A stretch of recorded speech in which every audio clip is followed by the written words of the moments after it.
É obviamente um gosto grande reunirmos aqui para o lançamento desta obra do Miguel Faria, que por uma feliz coincidência trata de um gravador e desenhador do Joaquim Carneiro da Silva, que é neste momento, como alguns puderam ver, objeto de uma exposição neste museu. É uma obra que eu estou a ver pela primeira vez, mas cuja qualidade gráfica posso já apreciar, o que não seria de esperar outra coisa da imprensa nacional.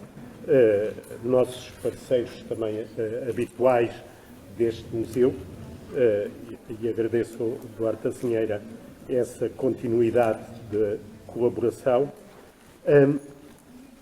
Sobre o livro falarão estes dois convidados. Só quero referir mais uma vez que com o Miguel Faria trata-se de uma colaboração habitual com este museu no estudo essencialmente da coleção de desenhos e de obra gráfica. Por isso estamos quase em casa e em família, e desejo-vos a continuação de um bom fim de tarde. Obrigado por terem vindo.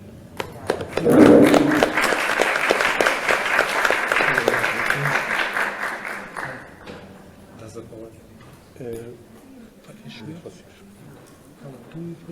Está bem, então vá.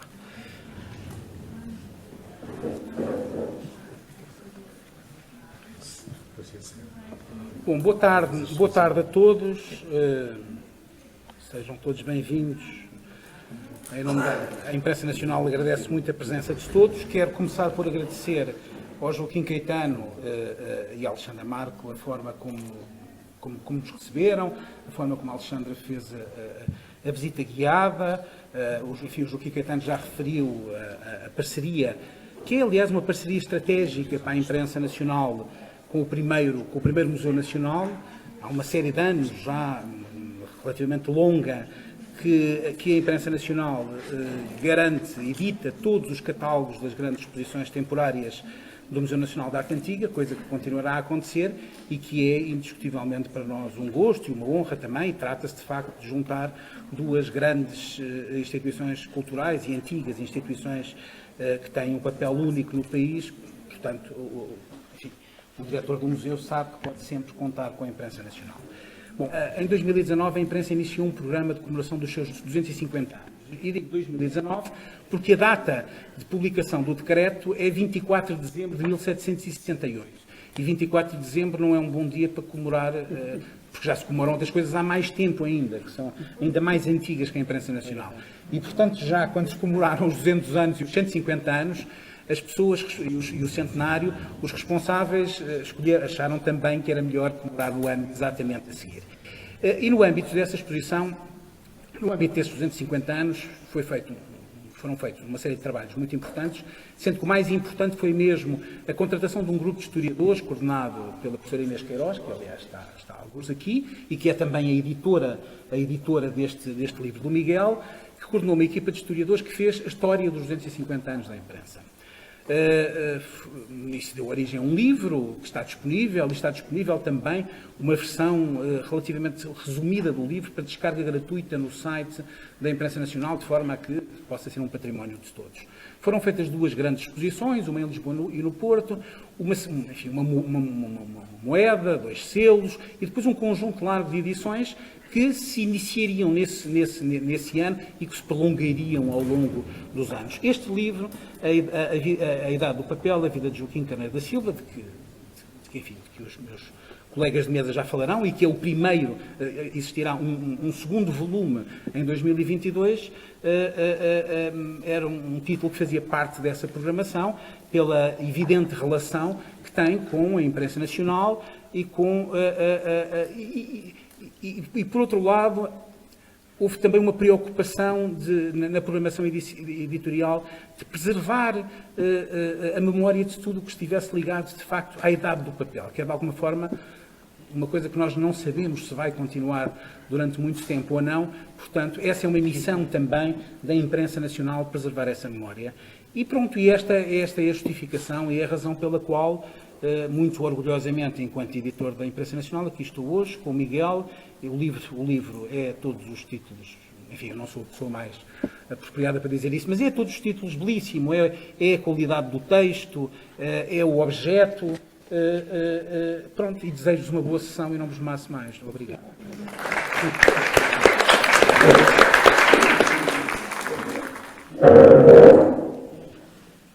Então, muito boa tarde.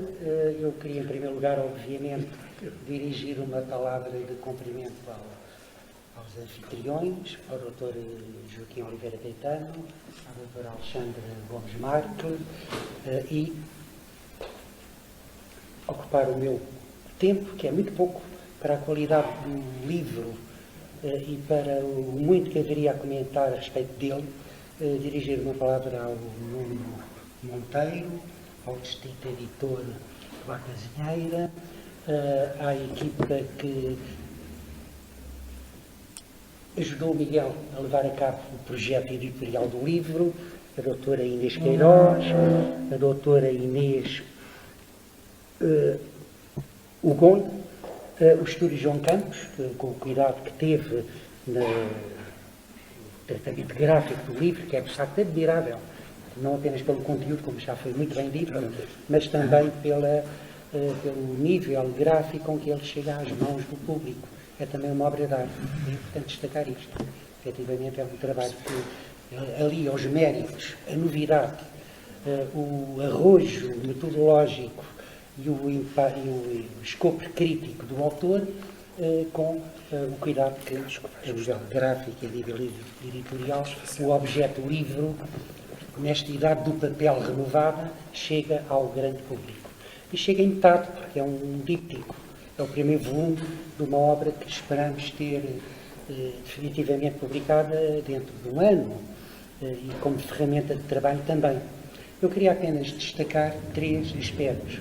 O primeiro tem a ver com a oportunidade teórica do livro, que vem abrir um campo até aqui parente pobre na história da arte em Portugal, que é a gravura. Já lá irei. Creio que é o primeiro destaque que importa que fique dito e que fique justificado. Depois, evidentemente, fala do autor, que é um grande historiador de arte. Miguel Faria é hoje um nome incontornável nos estudos de arte moderna e contemporânea em Portugal e no contexto europeu, evidentemente, ibero-americano, em que a obra e o currículo que tem vindo a gerar lentamente e com muito método e com muito rigor, está evidentemente integrado. E por último, um pequeno comentário relativamente ao artista que dá vida, forma e alma a este extraordinário livro. Em primeiro lugar, portanto, a novidade e a oportunidade de destacar a gravura não como o papel complementar da arte menor que teve até agora, realmente pouco tempo. Evidentemente que houve trabalhos que importa destacar, Luís Xavier da Costa, Luís Chaves, Ferreira Lima, uma monografia que gosto muito e que é a primeira monografia publicada em Portugal há 90 anos, do Rodrigues da Costa, dedicada ao gravador João Batista, que é uma figura, a única figura de gravador que teve direito a uma monografia bastante bem elaborada, ainda com um âmbito restrito a um enfoque monotemático, mas de facto excluindo até o doutoramento do Manuel Baturel e outros trabalhos, a gravura nunca foi tratada, até agora, como uma arte maior, ou como uma arte que cabe no patamar primeiro da atividade artística, juntamente com a caligrafia, é outra arte que o livro de Miguel recupera e reabilita. A primeira arte é a arte de bem escrever. Escrever com arte, com harmonia e com ordem. Também aqui o livro escolhe uma área de inquérito que é inovadora e que tem frutos para continuar e para gerar, eventualmente, projetos, doutoramentos e tudo mais. Portanto, em primeiro lugar, há um mérito indiscutível de retirar a gravura, a arte da gravura, como ou uma arte menor e complementar, ou apenas como um veículo informativo da pintura e da escultura. Como durante tanto tempo ela foi avaliada, meia culpa também. Também fartei de escrever e de investigar com gravura para compreender melhor os repertórios de um pintor A ou um escultor B. E, evidentemente, é uma forma de limitar aquilo que é o contributo maior de uma estampa a buril, ou xilogravura, ou de água forte, como obra de arte total. Este aspecto é fundamental no livro do Miguel, porque reabilita aquilo que durante tanto tempo foi desdenhado. Félix da Costa, nomeadamente, que diminui aqueles pintores e escultores que mais talento não têm do que copiar ou interpretar formas de gravura que chegavam de Roma, ou de Antuérpia, ou de Lyon, e que não tinham, portanto, qualquer tipo de originalidade para ir além daquilo que um modelo iconográfico, um conjunto de formas da estampa, permitia levar à prática numa pintura, ou num retrato, ou num ornato até decorativo. Esta integridade e integralidade ao mesmo tempo da estampa leva o Miguel, evidentemente, a aprofundar aquilo que é o que foi chamado na época e que ele recupera o papier culture, o papel da cultura e a cultura do papel do Lichtenberg, é um autor aqui muito referido, que toca e que destaca o papel como uma arte, a arte do papel como instrumento criativo. O que leva também o autor a investigar o Amado Mendes e outros historiadores que têm trabalhado fundamentalmente o fabrico do papel em Portugal e o papel e as resmas de papel que chegavam ao reino durante a Idade Moderna. O que fica aqui para discutir e para destacar é, de facto, a qualidade deste contexto que é pombalino, que é o iluminismo português, que permite que a arte da gravura tenha aspire a um patamar que nunca tinha tido e que ainda hoje perguntamos porquê. Como é que, tendo Portugal tido o papel de escola artística, nomeadamente em períodos como o primeiro Renascimento ou o outono da Idade Média, na época da dinastia Avisbeja, o papel da gravura não tenha atingido nunca, por questões que nos escapam, um papel de relevo. Evidentemente, há um ou outro gravador, há bocado referi o João Batista, e há outros que podíamos referir, o Luís de Almeida e outros, mas não há uma escolaridade, nem uma matriz de pedagogia técnica ligada, portanto, ao fabrico e às técnicas do gravado e da gravura. Tudo isto que o Rogério de Pile, aquela lendária obra, o repertoire de La Vie des Peintres, tão bem destaca. Porque é que a gravura é tão importante para um homem como o Rogério de Pile, tão amante da pintura, nomeadamente a cor, em Rubens, que destaca, portanto, aquilo que é o caráter democrático que a estampa vem difundir num mercado até então profundamente elitista, que é a portabilidade, a rapidez da viagem, a maneira como a gravura pode constituir pinacotecas virtuais. E tudo isto é matéria que, ponto de partida, em que o trabalho do Miguel Faria vai construir, em tantos trabalhos que levam a este livro, todo um entendimento plural em que rejeita aquele cânon tão antiquado e tão anacrónico e tão ineficaz de estudar a história da arte a partir da arquitetura, da escultura e da pintura, incluindo depois um baú vagamente caótico onde tudo o resto cabe.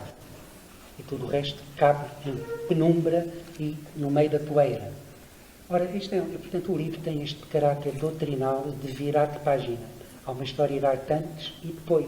Atrevo-me a atribuir ao livro, agora em boa hora editado, um papel tão relevante de abrir este campo de trabalho que, não tem dúvida nenhuma, irá formar investigadores, estimular projetos, abrir portas e janelas num panorama que, até ao momento, como digo, tem estado por miopia, por efeitos de autominoridade e por outros, por falta de prática interdisciplinar também.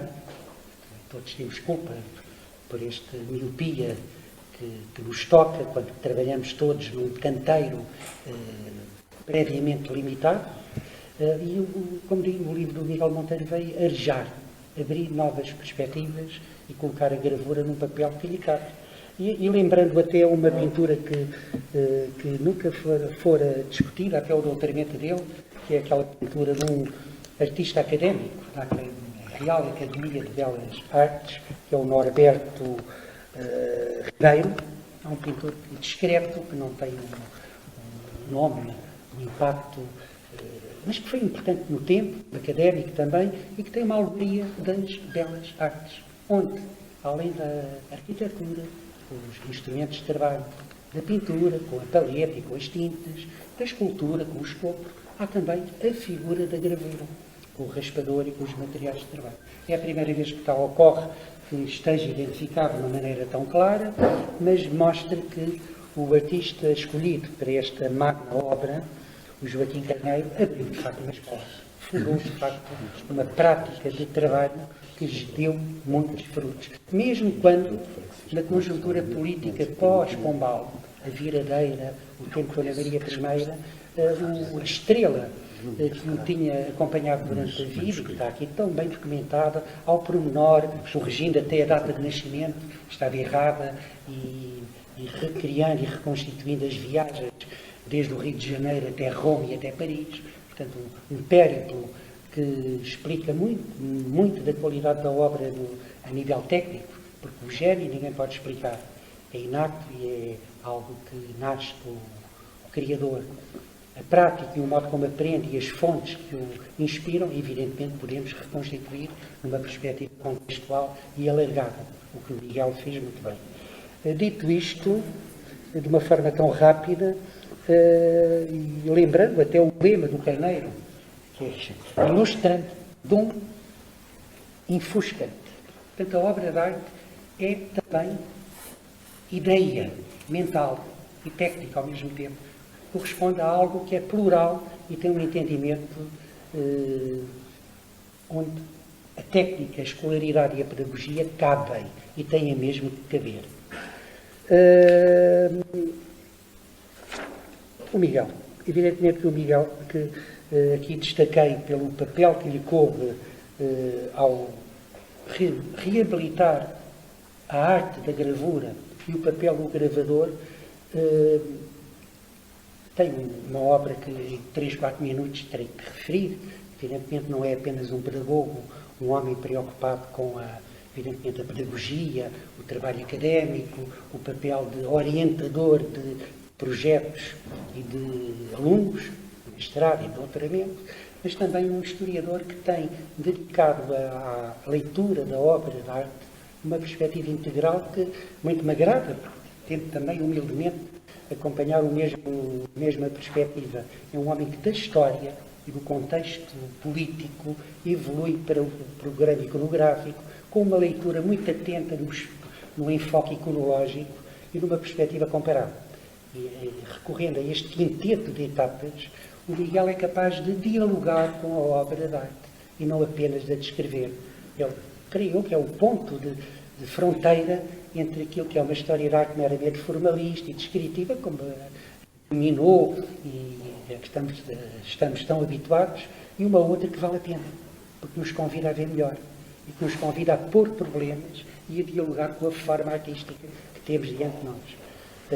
E temos aqui a prova cabal de que este método vale a pena. Depois há também o convívio com o mestre Lagão Henriques, provavelmente não é um pormenor, porque contribui de que maneira para este aspecto que eu acabei de referir, ver melhor.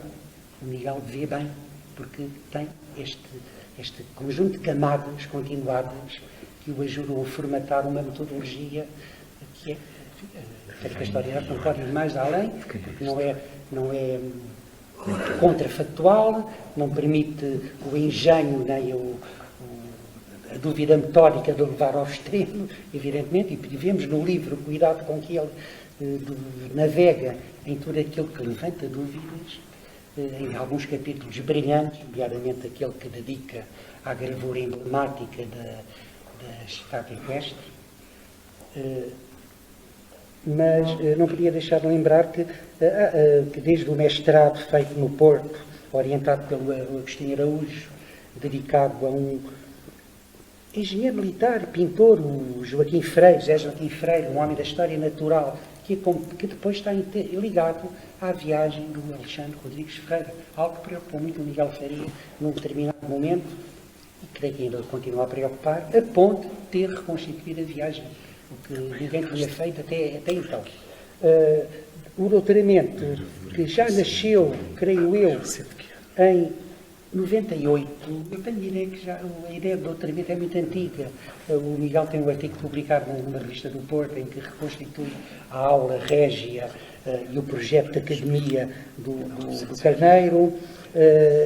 E levou muito tempo este doutoramento, ele dirá melhor que eu, mas que dá para adivinhar que ele andava aqui a roê-lo como objetivo, como um constante inquirir de fontes e de problemas que foram dirimidos. E é uma obra gigante, porque quando nos lembramos que a academia frustrada, a escola pública do Carneiro, chegou a ter perto de 500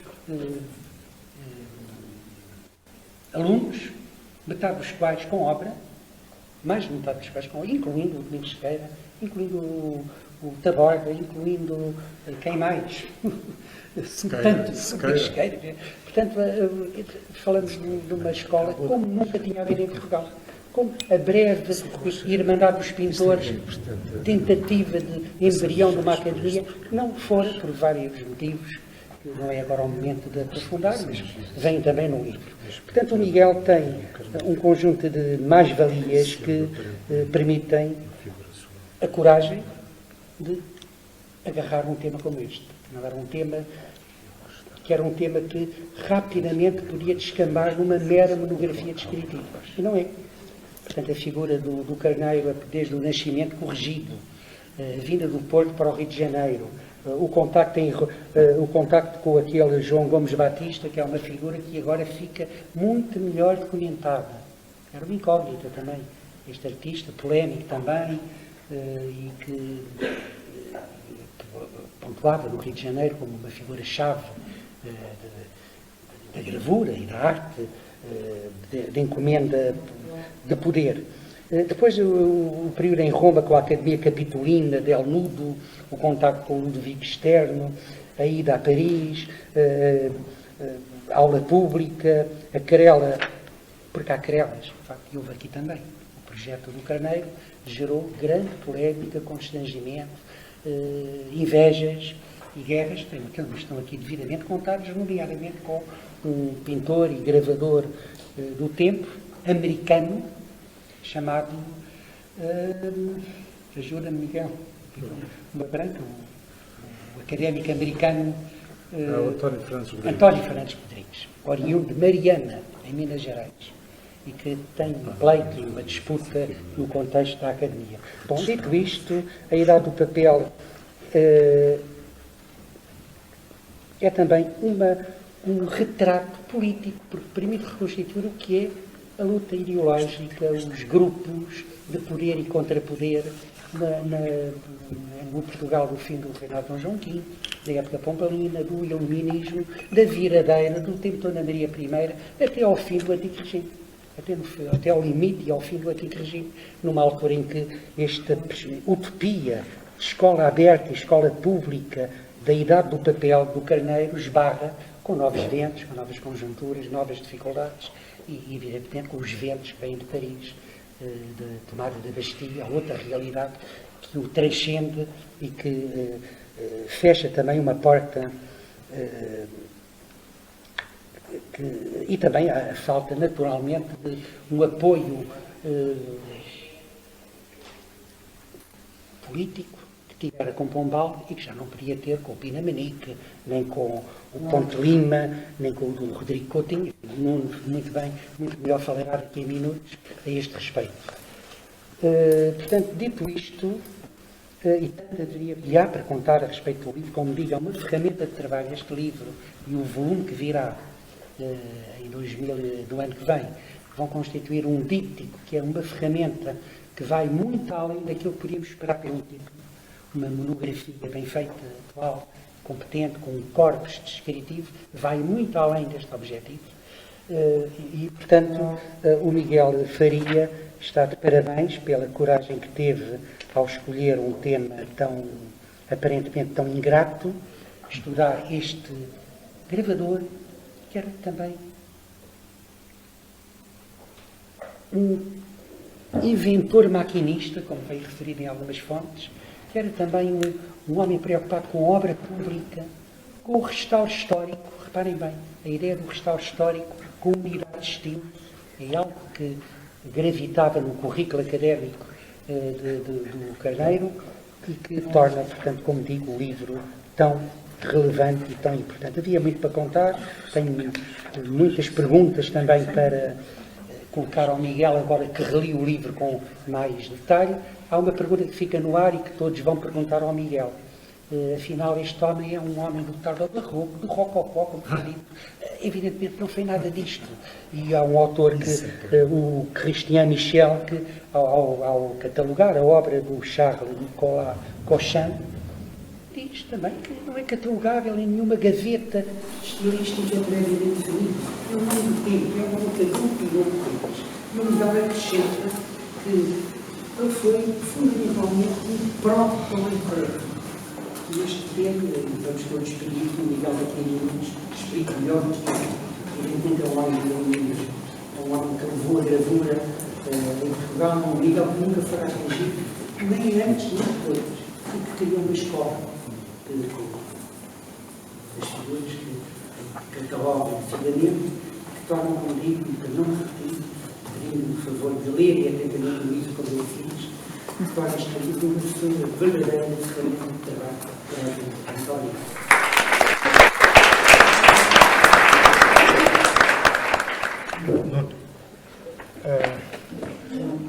Muito boa tarde a todos, ao diretor do Museu de Imprensa Nacional, ao Vítor Serrão, que tão brilhantemente me antecedeu, e, naturalmente, ao Miguel Faria, que teve, talvez, uma escolha estranha, que é convidar-me para apresentar este livro, sendo eu um historiador generalista.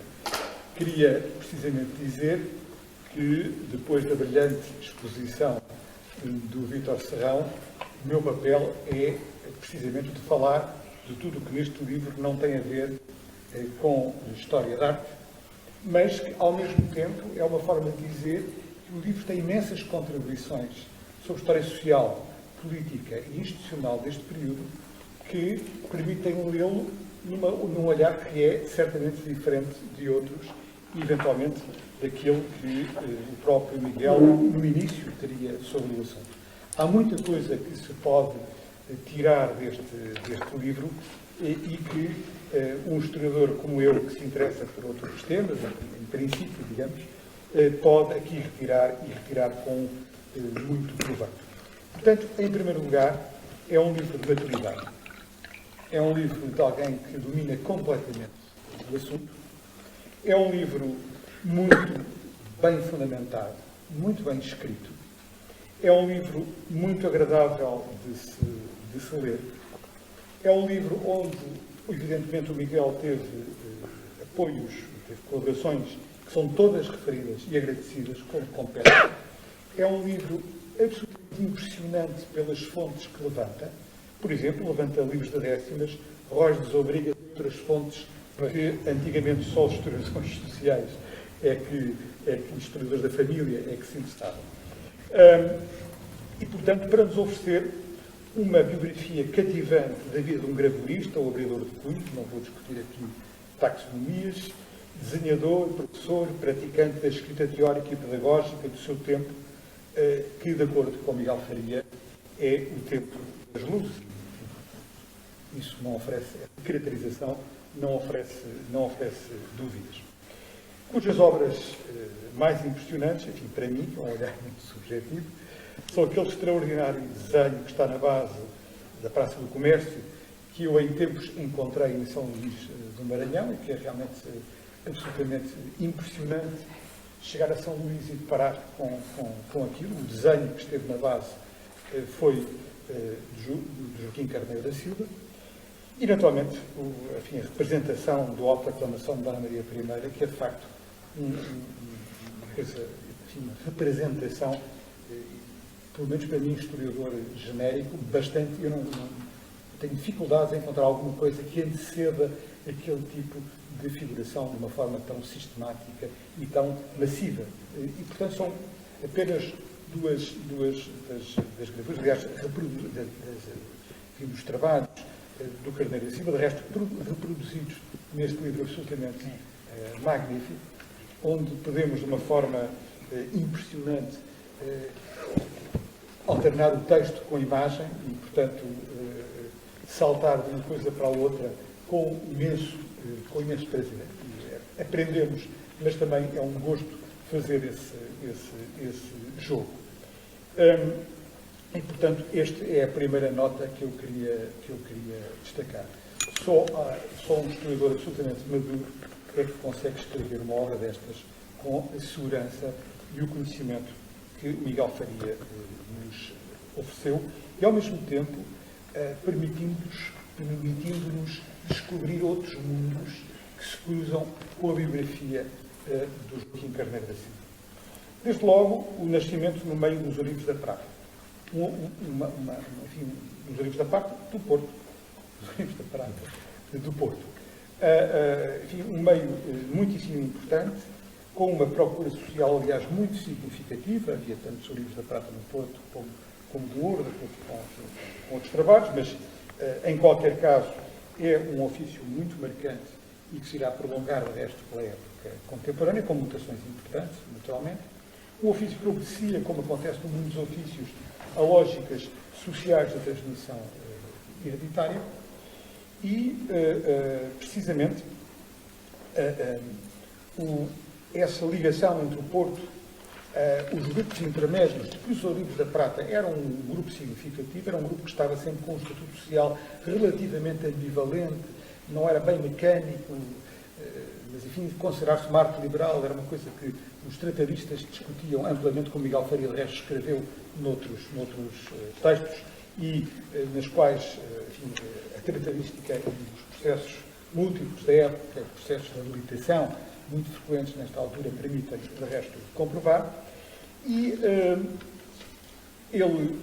o percurso dele tem logo uma coisa muito impressionante para quem estuda o século XVIII português, que é: o pai morre e ele e os dois irmãos passaram para o Brasil. O pai morre em 1741 e ele passou pelo Brasil, onde esteve no Rio, esteve em Minas e emigrou, enfim, se não estou em erro, com uma idade muitíssimo.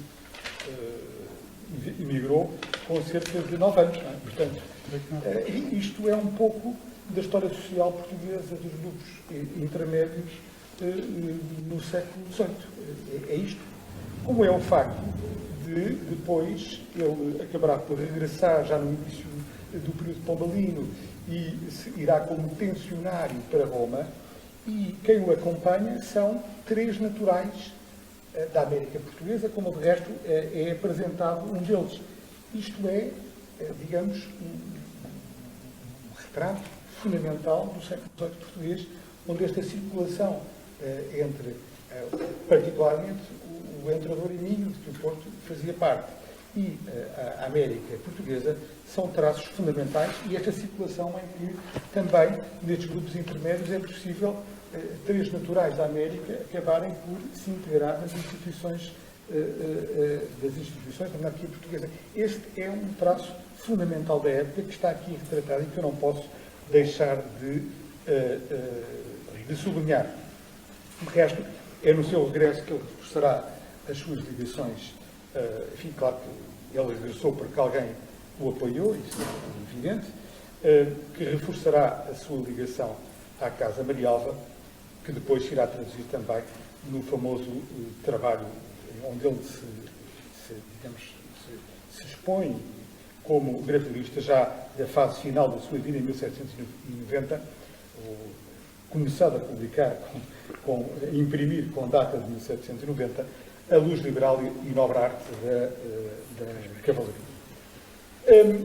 Pelo meio, Joaquim Carneiro da Silva vai se englobar no patrocinato pombalino e do círculo, onde uma figura marcante é o Frei Manuel do Cenáculo, na figura daqueles, enfim, do círculo pombalino e dos patrocínios que esse círculo pombalino sustenta. Fará, de resto, uma gravura muito conhecida, o trabalho perdido de 1771, anti-jesuítica, portanto, alinhará em algumas das gravuras desta altura que têm um cunho político e ideológico mais marcado. É ele que a desenha, como outros, não muito numerosos, mas outras imagens desta altura, e assumirá depois o papel de professor da aula de gravura régia e, simultaneamente, do Colégio dos Nobres, no fundo, duas criações educacionais pombalinas desta segunda fase, ou fase tardia do pombalismo, em que a promoção da educação aparece como uma dimensão fundamental. Joaquim Carneiro da Silva faz parte do círculo pombalino, claramente, como se descreve numa das fontes, faz parte da facção, as memórias de um jesuíta que assim descreve, fará, portanto, este penso que é um aspecto importante, que é, no fundo, as carreiras num universo muito restrito de oferta de emprego, o acesso ao ofício, a um vínculo à monarquia, a uma remuneração nas instituições da monarquia, a uma estabilidade, no fundo, diríamos nós, é difícil, só se consegue numa fase adiantada das vidas destes oficiais codificados. Ele próprio já não é propriamente novo. Muitas vezes estas vidas são vidas marcadas por um longo périplo até se chegar a essa situação, e ao mesmo tempo isto é um retrato da configuração do mercado de emprego destas coisas. No fundo, nós no século XVIII em Portugal, como em outros territórios, mais em outros territórios menos, a oferta da monarquia, em termos de oferta de emprego, neste caso como professor, mas de vínculos mais estáveis, é muito importante. Nós não temos, como noutros contextos, apesar de tudo, evidentemente o exemplo extremo é a Inglaterra, um mercado suficientemente amplo que permita outro tipo de opções e, por outro lado, a concorrência de outros patronos no século XVIII, patronos eclesiásticos ou patronos aristocráticos, é relativamente limitada. Existe, evidentemente, mas é relativamente limitada, não tem a escala que terá noutros contextos. Por outro lado, a gravura é alguma coisa que tem um grande mercado público, porque, se formos ver os inventários de grupos intermédios do século XVIII, as chapas e outras designações são aquilo que tem maior difusão, muito mais do que cultura, que seria normal, o resto, e outras coisas. E, portanto, apesar de tudo, a gravura tem uma procura pública bastante grande e não em grupos de topo, em grupos intermédios, designadamente da população de Lisboa. Isso é algo bem documentado, que mostra que, apesar de todas as limitações que eu destaquei à configuração do mercado, onde a coroa, em termos de emprego, acaba por ter um peso muitíssimo grande, apesar disso, não deixa de haver alguma procura social destes objetos. Por isso mesmo, o percurso de Carneiro da Silva é muito marcado pelas oscilações políticas, porque na medida em que a coroa é o grande patrono deste tipo de produções, torna-se, embora não seja o único, repito, mas é o grande patrono. As oscilações políticas são qualquer coisa que pesa muito no destino destes oficiais. Evidentemente que o livro do Miguel Faria mostra-nos de uma forma absolutamente impressionante, o Vítor Serrão já o destacou, o trânsito entre o período pombalino e o período inicial do reinado da Almendaria, onde a viradeira tem muitas características, o autor de figuras aristocráticas e outras dimensões, mas também tem uma certa dimensão de distensão, uma certa dimensão e não estamos, digamos, não há uma eliminação sistemática das personagens do período pombalino. Ao contrário, de alguma maneira, elas acabam por conseguir, uma parte delas, pelo menos, evidentemente que o Frei Manuel de Senac pede a posição que tinha, a missa censória deixa de ter exatamente, digamos, a orientação que tinha antes, mas durante um certo tempo há uma certa abertura, inclusive à circulação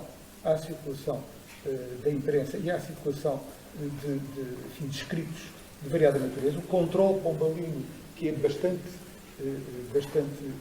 estrito, diminui nesta altura. Posso-vos dar aqui muitas indicações que corroboram apenas aquilo que aqui se destaca a este respeito.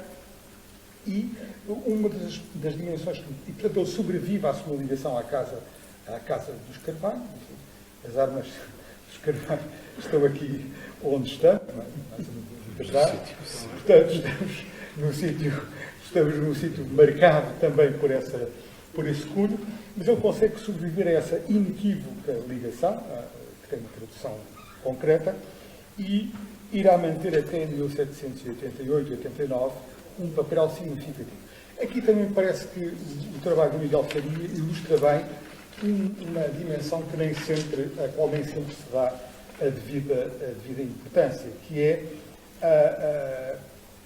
não só a morte do príncipe Dom José, que faz com que um círculo que vinha um pouco de trás, porque no fundo há um círculo em torno do príncipe Dom José que não é completamente revertido com a mudança de reinado.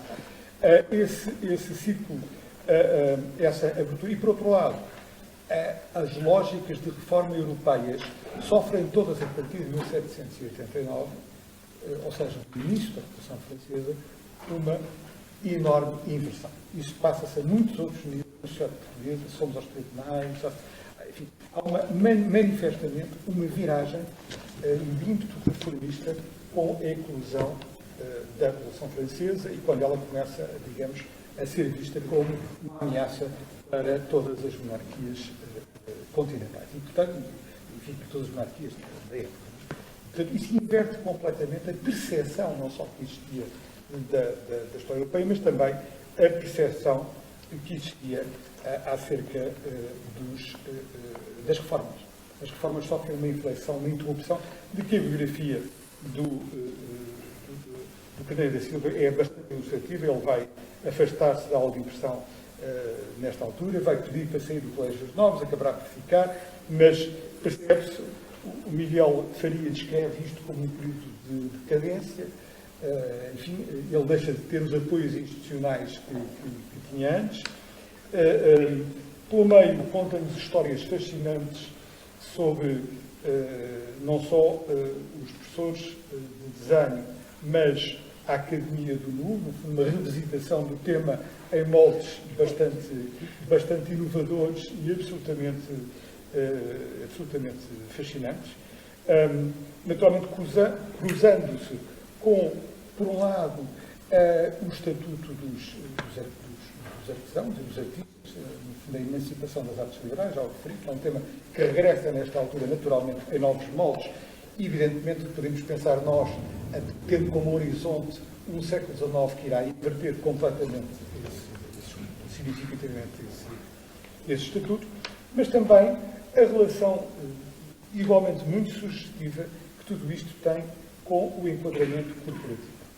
O enquadramento corporativo persiste na sociedade portuguesa até ao primeiro liberalismo, e o que se percebe aqui de uma maneira muito interessante é, digamos, este caso ilustra de uma forma muito exemplar, é a forma como o Carneiro Jacinto e outros, enfim, houve outros desenhadores e outros, chamemos-lhe provisoriamente, artistas da época, se disputam entre a Irmandade de São Lucas e a Fundação de Academias e de outras instituições que escapem a esse enquadramento corporativo, que, no fundo, era uma matriz institucional que se prolongava e se iria prolongar nos tempos, em geral, na sociedade portuguesa, até ao início, até ao primeiro liberalismo, até finalmente ao triunfo do liberalismo.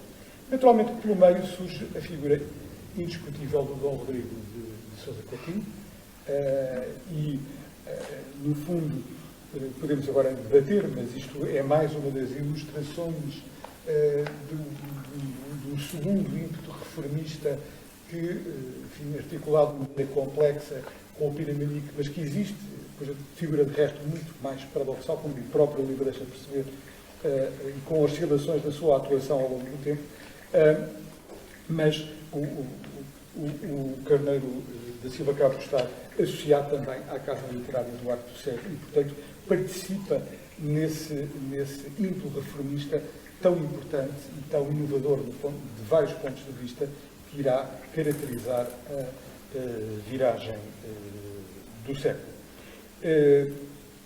Portanto, eu estive apenas a falar de alguns dos tópicos do livro, mas o que queria dizer é que, para alguém que não é historiador de arte, o livro ensinou-me muito, fez-me circular por meios que eu conheço e outros que eu conheço menos bem, e, desse ponto de vista, foi uma leitura fascinante que a todos recomendo.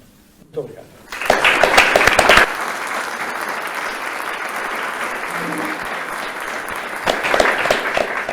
Então, se me dão licença, é a minha vez. Eu podia ser aquele que falo menos, porque o que eu gostaria mais era de ser lido e não que me ouvissem agora aqui. Eu começaria, naturalmente, por cumprimentar o Sr. Reitor da Universidade Autónoma e Presidente da Direção da Cooperativa, entidade instituidora da Universidade, o nosso querido anfitrião, Joaquim Oliveira Catano, colega de muitas lutas de história de arte de alguns tempos para cá, e cumprimentar a todos e agradecer por terem vindo a esta apresentação. Ora, muito rapidamente, 3 ideias sobre este livro. Em primeiro lugar, é sempre uma estratégia muito boa convidar amigos para a apresentação, porque já sabemos que a coisa vai correr bem. Portanto, eu agradeço muito ao Vítor Serrão, meu querido amigo, de muitas lutas também, Nuno Monteiro. E há aqui um pequeno segredo nesta convergência entre aquele que é o decano dos historiadores de arte, pela sua obra, por todo o conjunto de discípulos que criou, e cumprimento mais uma vez nessa condição, para além de ser um amigo imprescindível na área da história da arte. O Monteiro, ele classificou-se como generalista, mas eu não sei se acho muito bem essa autodesignação. É mais um reconhecidíssimo historiador das elites e do período pombalino e e por aí fora. E é precisamente aqui o primeiro segredo desta apresentação que justifica muito o que é a primeira intenção deste livro. É que ele não fica apenas pela história da arte e que a história da arte se abra a outros públicos e que seja acedida por visões cruzadas que possam enriquecer não só a história da arte, mas também provar às áreas circundantes da família da história que a história da arte pode ser útil para as suas reflexões e para as suas investigações.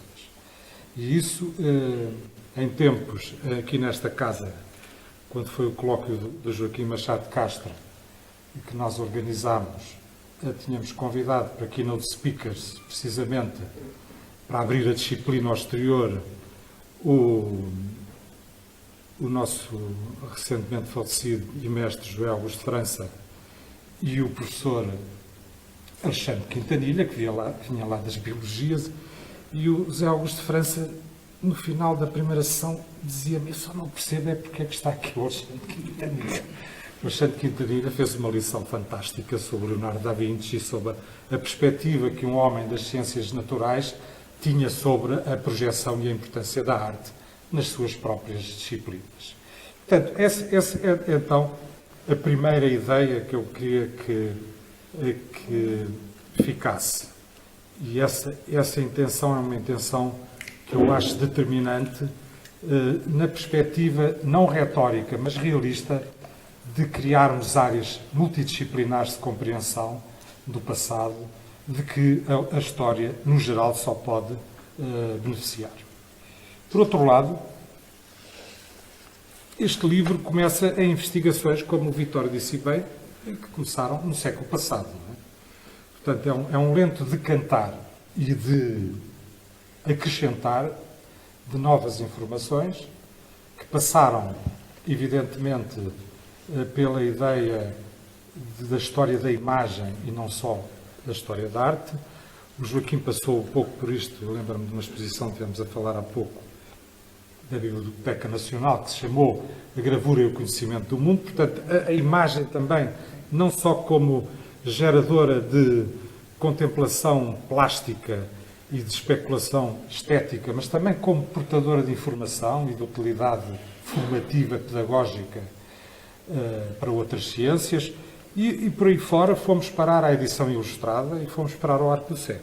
Arco do Cego, a exposição comemorativa foi em 2001.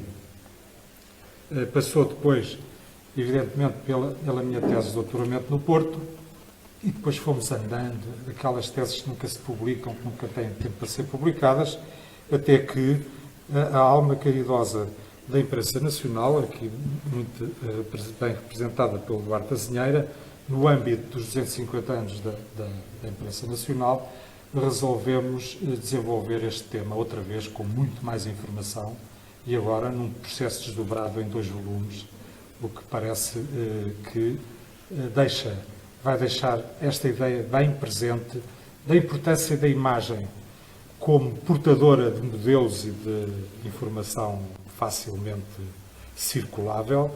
E essa é outra grande ideia que vai estar na abertura do 2º volume. É uma reflexão sobre porquê tão poucas imagens na nossa história quinhentista, ou se quisermos aquilo que eu muitas vezes falo do síndrome do rinoceronte, porque é que o rinoceronte chegou a Portugal e a sua imagem na Europa foi divulgada por um gravador alemão e não por artistas portugueses. Portanto, essa carência de uma escola de gravura precoce que acompanhasse a grande aventura portuguesa no mundo não permitiu que nós pudéssemos ser também os transferidores de conhecimento nas realidades que íamos encontrando pelo mundo, o que refletiu-se depois muito na cultura visual e numa certa atraso e uma certa especificidade relativamente a outras realidades europeias mais centrais, e que só na criação da Escola de Gravura da Imprensa Nacional, na sequência da sua fundação, que é simultânea, se preencheu minimamente essa carência. Portanto, é a primeira experiência de formação organizada de gravura em Portugal, e esse mérito pertence a uma instituição com 250 anos, ou mais, neste momento já vai em 251 ou 2, e que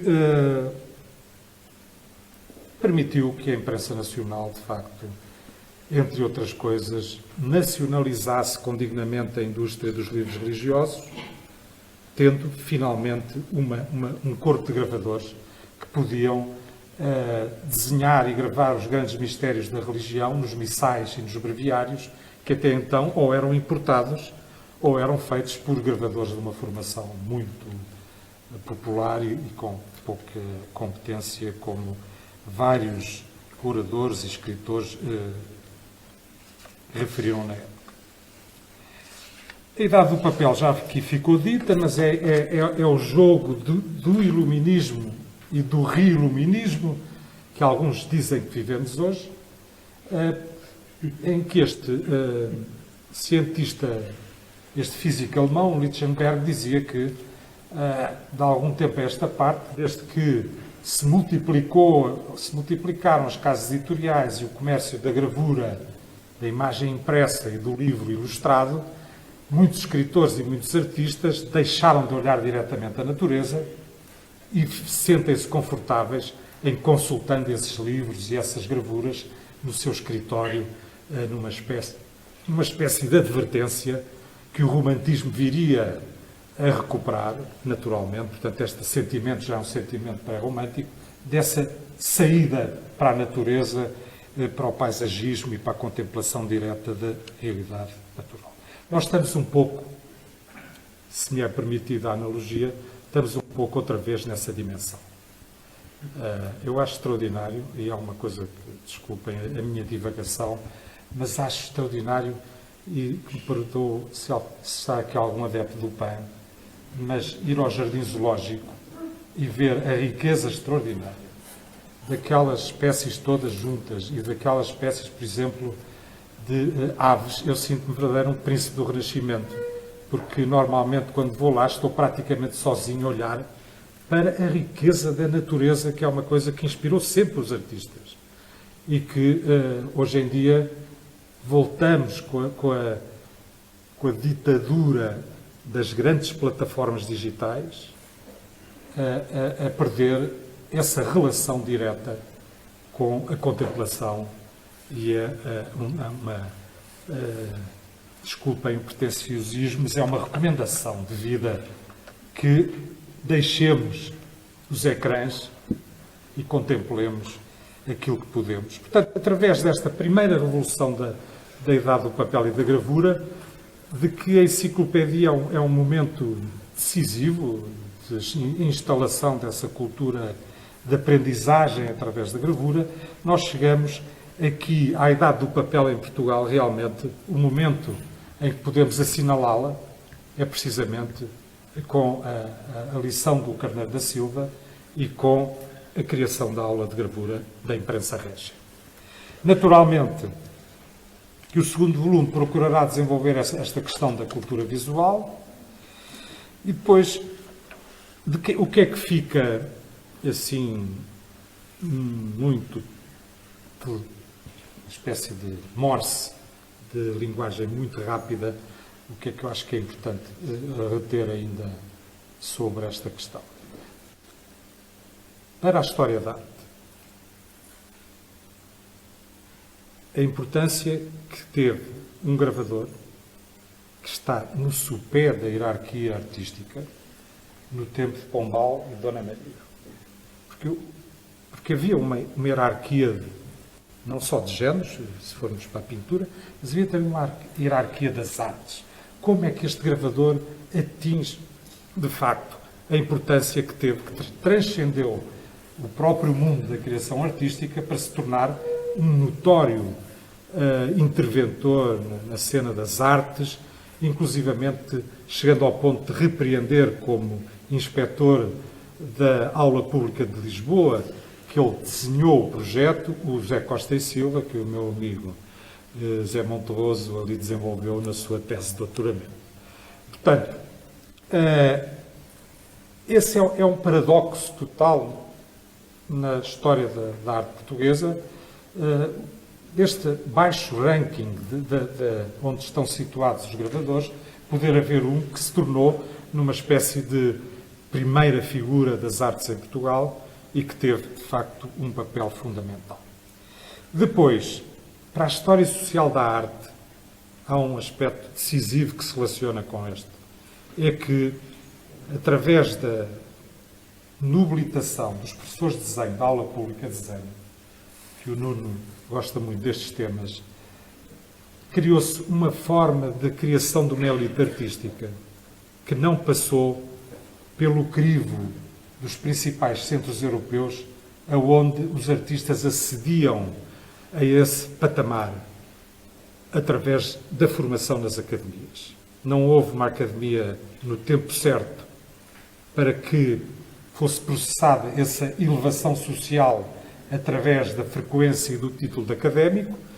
Eles obtiveram, o Carneiro da Silva já tinha obtido esse título de nobilitação através da sua presença no corpo docente do Colégio dos Nobres, quando se criou a aula pública de desenho, de que ele fez o plano.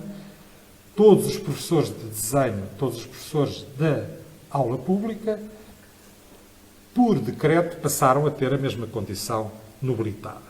Portanto, já não havia a necessidade da criação de uma academia para atingir esse ranking. Estes professores de desenho associavam-se a outra elite, que eram os artistas de Câmara, os artistas que beneficiavam da proteção direta da coroa, que é o caso de Joaquim Machado de Castro, por exemplo, e criou-se uma elite de artistas que escreviam, inclusivamente, que deixou de ser necessária a ascensão através da formação de uma academia, que se tentou continuamente criar, através daquilo que eu diria da facção sediada na Academia de São Lucas, mas tudo isso foi desagregando com a proximidade da Revolução Liberal, que acabou por extinguir a ordem corporativa, que, como sabem, os historiadores sociais, é determinante na mudança de regime. Portanto, para a história em geral, para não me alongar muito, é o convite a verem a história da arte, a viverem a história da arte e a perceberem que a história da arte é determinante como informação essencial para fazer certos juízos. As imagens, as pinturas, as arquiteturas, as esculturas são documentos históricos. E já apresentei o meu protesto aqui ao Nuno, ele não teve nada a ver com isso. Vamos celebrar a Revolução de 1820 com um grande colóquio em Lisboa, em que há uma série longa de módulos e não há arte. Há uma cultura e educação, mas a arte não foi considerada. Ora, no momento em que se discute a coerência de termos na Assembleia da República pinturas que têm uma narrativa que está a ser debatida e que se prova que, de facto, a arte tem muito de ideológico, não se pode deixar de incluir a história da arte em qualquer destes acontecimentos, em qualquer destes momentos, na minha modesta opinião. Portanto, concluindo, e agora eu tenho aqui uma cábula, porque a questão dos agradecimentos é muito importante. Agradecer uma vez mais ao Joaquim como anfitrião para o lançamento deste livro, ao meu querido amigo Duarte Azinheira e à equipa, à Inês Queiroz, ao João Campos e à sua equipa. Não sei se eles estão cá, a Inês já a vi, o João Campos. Parabéns, parabéns. É claro que há aqui uma recomendação. Estes livros, quando são muito plasticamente atrativos, eu tenho essa experiência no passado com outro livro, ganham uma certa rejeição de serem manuseados e anotados.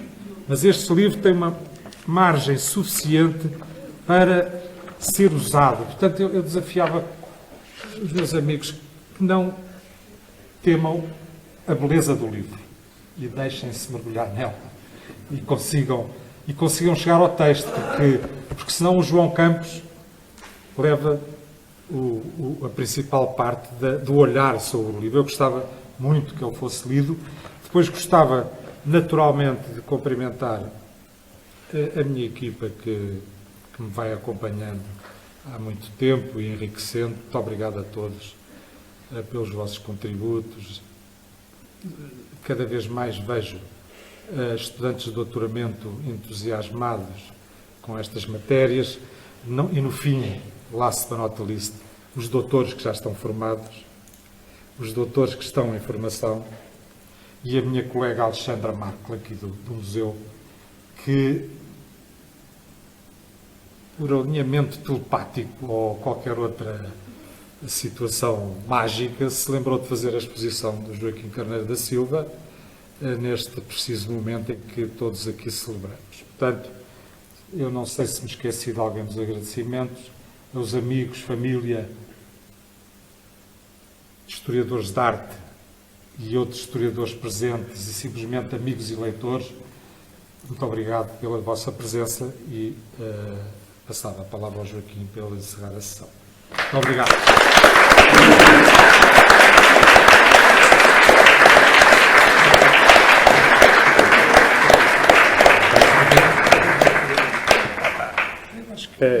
Eu creio que a sessão não se encerra, não é? O Miguel agora vai assinar uma série de livros, começando pelo meu, e continuará. Obviamente aprende-se sempre bastante nestas apresentações, mesmo antes de ler o livro, e eu estava aqui a lembrar-me de 2 ou 3 factos interessantes que fui dizendo alguns ao ouvido de Miguel. Um deles é que um dos primeiros textos não técnicos que eu conheço sobre gravura em contexto europeu é português. É o capítulo, ou subcapítulo, que o Francisco de Monção escreve em 1542 no Espelho da Princesa Cristã, em que enumera a importância de uma série de artes, a pintura, a escultura, e coloca também a gravura, o que não era nada normal nos tratados deste tipo, chamados espelhos de príncipes, ou tratados para a educação dos príncipes e das princesas. Outro aspecto que gostaria de sublinhar em relação ao caráter eminentemente político ou propagandístico, melhor dizendo, da gravura, é que o primeiro grande surto de produção da gravura nacional, não só de gravadores portugueses, mas de gravadores para a produção nacional de gravura, não, é a seguir à restauração, a quantidade de livros impressos e de produção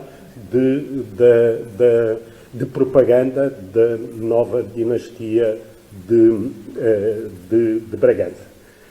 Por isso estamos, de facto, numa arte vocacionada para a sua reprodutibilidade, ou seja, para ser difundida, e desde logo difundir é chegar a mais gente, e esse é o objetivo essencial da propaganda política ou da outra. Agora vou deixar-vos agradecendo mais uma vez terem vindo e agradecendo sobretudo ao Miguel, que depois do Joaquim Carneiro da Silva é a figura essencial deste livro, obviamente, ao editor, aos meus colegas que apresentaram a obra, e agradecer a todos por terem vindo, e deixo agora o papel principal às assinaturas do Miguel Faria. Muito obrigado.